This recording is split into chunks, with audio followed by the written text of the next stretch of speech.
The moment reality broke did not arrive with thunder or light. It arrived with a number written in pencil on a piece of paper that should not have existed. On the morning of October 17, 1978, a junior archivist named Eleanor Watts was cataloging materials in the basement of the British Library.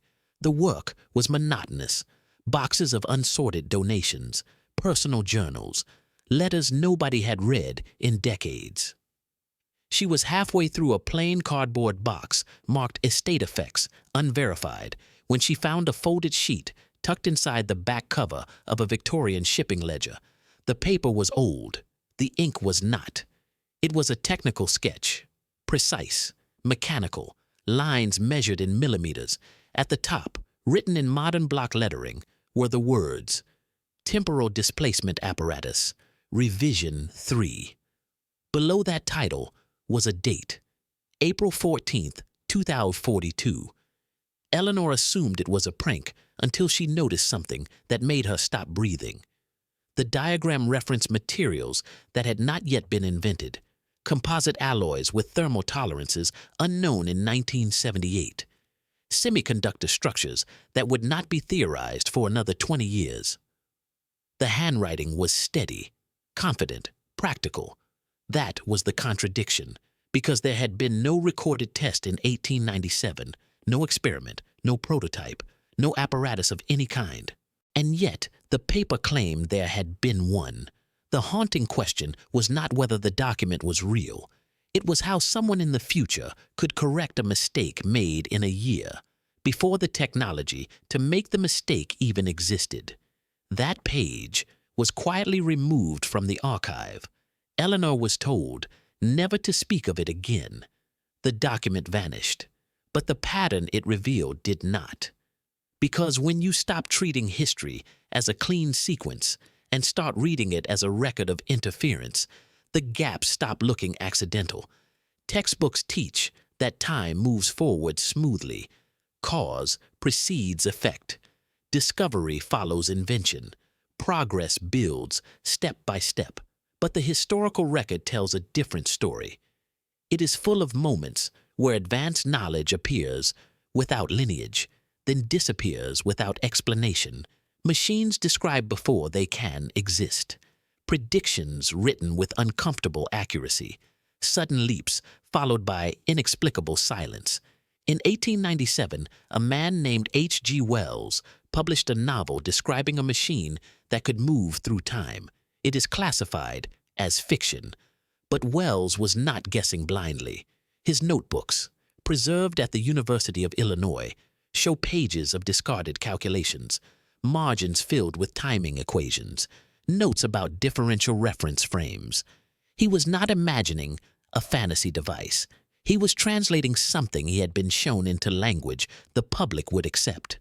Years later, Wells wrote privately to a colleague that the book had been a necessary misdirection. He never explained what he meant. Around the same period, Nikola Tesla was conducting experiments that went far beyond electrical engineering. His Colorado Springs notes include references to nonlinear temporal resonance. He described time not as a line, but as a field that could be distorted under specific electromagnetic conditions. He warned that certain frequencies could dislocate causality. Those pages were dismissed as eccentric speculation, but here is what textbooks never emphasize. Tesla abruptly stopped that line of research after an accident he refused to describe. He dismantled the equipment himself. He destroyed the schematics, and he told a reporter only this: "I glimpsed a future that did not want to be seen." Then there are the patents. In 1928, a patent was filed in Germany for a device designed to maintain synchronization between oscillating clocks under relativistic conditions. The math required to justify that invention would not be formally developed until Einstein's work was widely understood years later. The patent was never produced. The inventor vanished. The application was quietly sealed. In the 1940s, Allied intelligence intercepted reports of an experimental German project involving field displacement and temporal phase drift. The documents were real. The language was cautious. No claims of time travel, only repeated references to non-local observation and event displacement. After the war, the files were absorbed into classified archives. Researchers assigned to the project were reassigned or disappeared from public records altogether. If these were isolated incidents, they could be dismissed, but they are not. In the 1970s, archaeologists in the Anatolian region uncovered a stone carving buried beneath a collapsed wall at Göbekli Tepe. The site itself already defied explanation. Massive stone pillars erected by hunter-gatherers thousands of years before agriculture, precision geometry without metal tools. But the carving was different. It depicted a human figure standing beside a circular object marked with repeating symbols. The symbols were not decorative. They were sequential, mathematical. When analyzed decades later using modern computation, researchers discovered the sequence encoded a cycle of astronomical events repeating every 25,920 years. The precession of the equinoxes, knowledge that should have required centuries of systematic observation, knowledge that appears fully formed. But the most unsettling detail was the figure's posture, one hand extended toward the circle, the other shielding its eyes, as if looking into something too bright to face directly. Similar imagery appears elsewhere, in Mayan codices, in Egyptian reliefs, in ancient Chinese jade carvings. Always the same composition: a ring, a figure, a gesture of interaction. Different cultures, same iconography. Connections across time begin to form when you stop asking how ancient people imagine the future and start asking how often the future may have visited them. Consider the so-called time travelers of recorded history, not modern internet hoaxes, but documented cases. In 1896, newspapers across the United States reported sightings of an unidentified flying machine. It had wings, propellers, lights. It maneuvered with control unknown at the time. Witnesses described a pilot who spoke English with an unfamiliar accent and claimed to be testing navigation. No aircraft capable of such flight existed in 1896. The reports stopped suddenly. The witnesses were ridiculed. The event faded into obscurity. In 1941, a man was struck by a car in New York City. His clothing was antiquated. His pockets contained coins from the 1800s, pristine and uncirculated. He carried a letter addressed to a business that had closed decades earlier. The coroner's report concluded identity could not be established. In 2000, a tourist in Siberia was photographed wearing clothing that would not be commercially available for another decade. The image was authenticated. The man was never identified. Each case alone is questionable. Together, they form a pattern. Individuals appearing briefly, out of place, possessing knowledge or objects inconsistent with their time, then disappearing without trace. The forbidden explanation is not that these were visitors from elsewhere, but from elsewhere in time. Not dramatic jumps across centuries, but controlled displacements, short windows, corrections, observations. Time travel does not require breaking physics. It requires exploiting it. Relativity already tells us time is not absolute. Quantum mechanics already tells us causality is not fixed at small scales. The only missing element is control. And control leaves fingerprints. If time travel exists, it would not look like movies. It would be quiet, bureaucratic, regulated. It would not announce itself. It would interfere minimally. It would correct errors that threaten stability. And it would leave behind anomalies where intervention brushed against history too closely. The pattern behind the pattern becomes visible when you look at history's sudden pivots. Why did certain technologies emerge simultaneously across continents? Why do some inventions appear fully developed with no prototypes?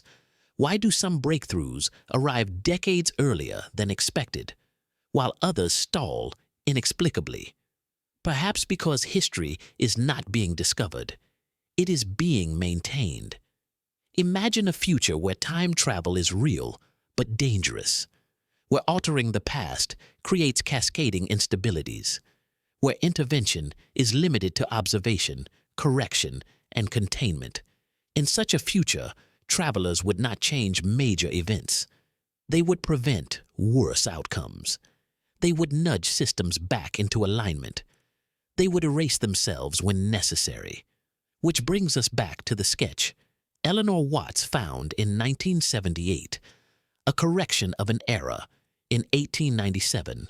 That year, a physicist named Joseph Larmor published equations describing time dilation before Einstein formalized relativity. His work was mathematically sound but ignored. In private correspondence, Larmor mentioned external confirmation of his results. No such confirmation exists in the record unless it was removed. The twist is not that time travelers exist. It is that history shows signs of being actively edited to hide their existence. Records vanish. Witnesses are discredited. Artifacts are buried or reclassified, not by shadowy conspiracies, but by the logic of stability, because knowledge of time travel would alter behavior in unpredictable ways. The warning is subtle but profound. If our past has already been interfered with, then our present is not as autonomous as we believe. And if our future has agents capable of reaching back, then what we choose now determines what must later be corrected. But here is the hopeful part. Interventions imply survival. You do not preserve a past if the future does not exist. The fact that history bears signs of adjustment suggests humanity continues, learns, develops restraint, chooses preservation over domination. The big question is not whether time travel will be invented. It is whether we are already living inside a timeline that has been saved more times than we will ever know, and whether the next correction has already begun. The second break in reality did not announce itself with artifacts or photographs. It appeared as a silence.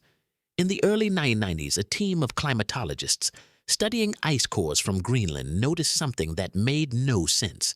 A stretch of data spanning several decades simply did not align with surrounding layers.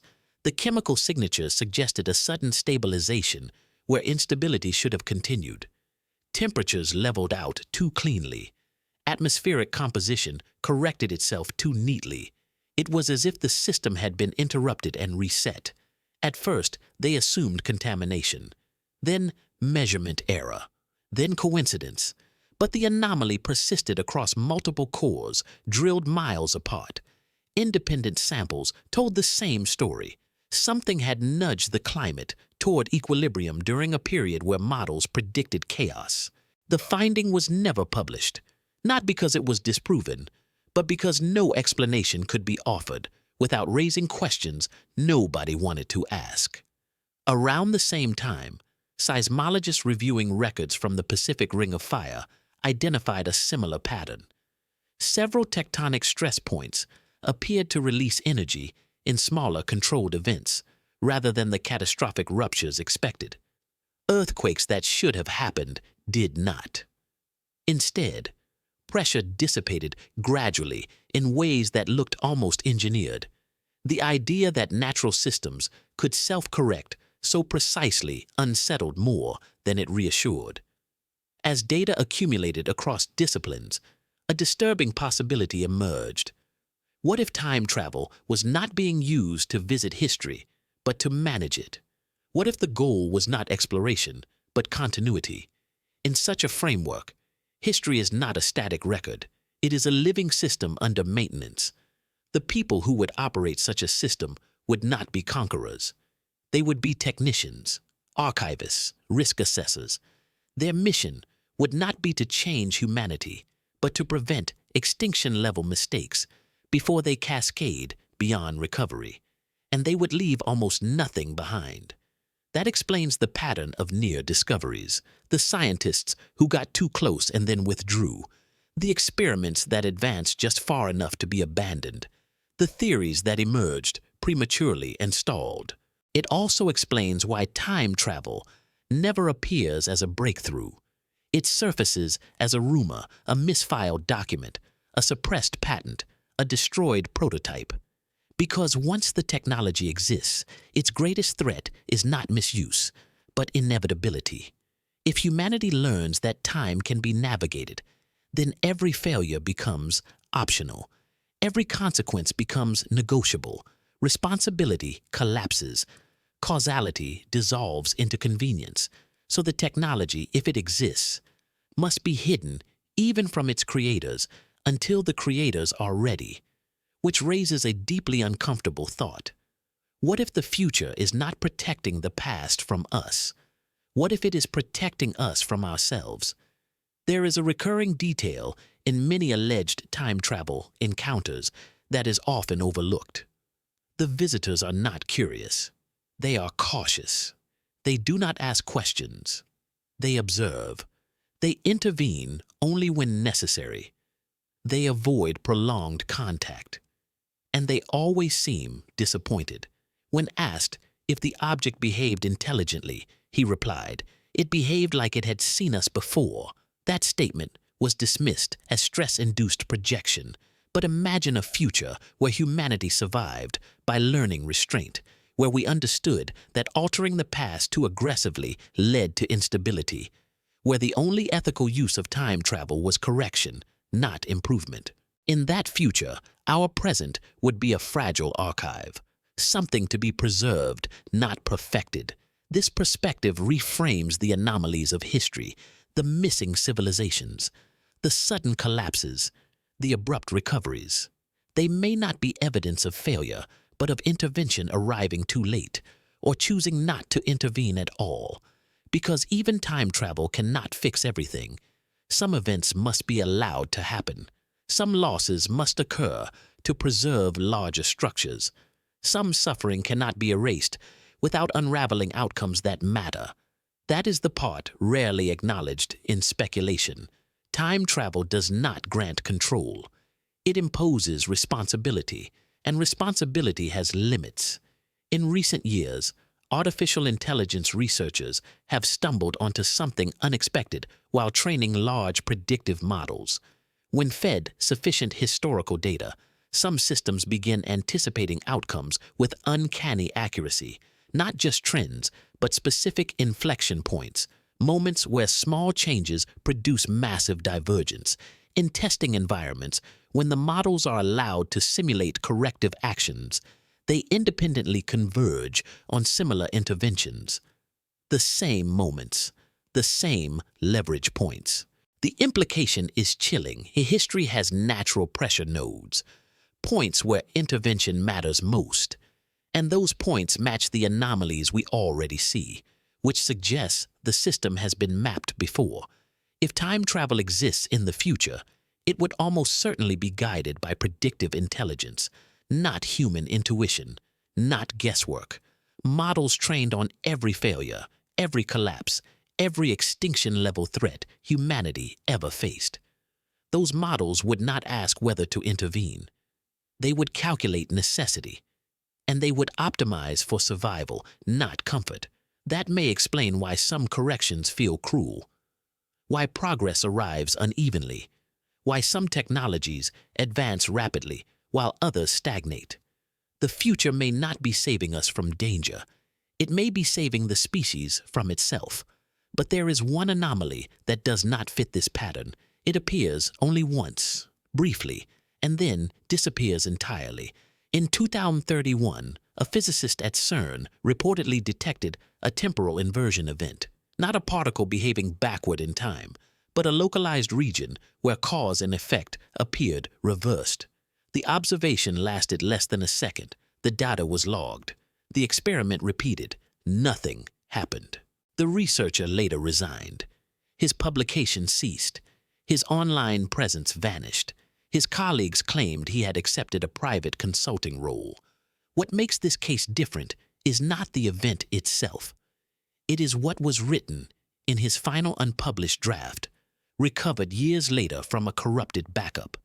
"If this is real," he wrote, then the timeline is no longer stable. Either we are approaching the point of invention or the system has failed.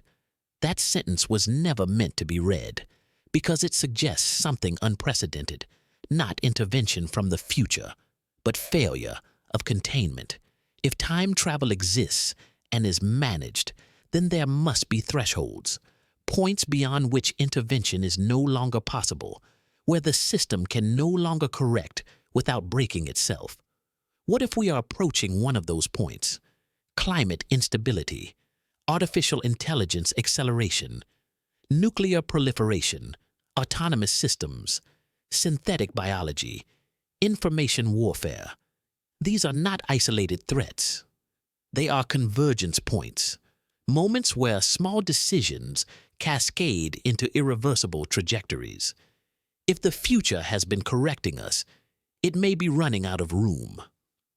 Which leads to the final question, the one nobody asks out loud. What happens when we become the time travelers? Because every decision we make now shapes a future that may one day look back at us as the source of instability or of resilience. The quiet hope buried in all of this is that the corrections stop eventually, that the future no longer needs to intervene, that humanity reaches a point where it does not require saving from itself.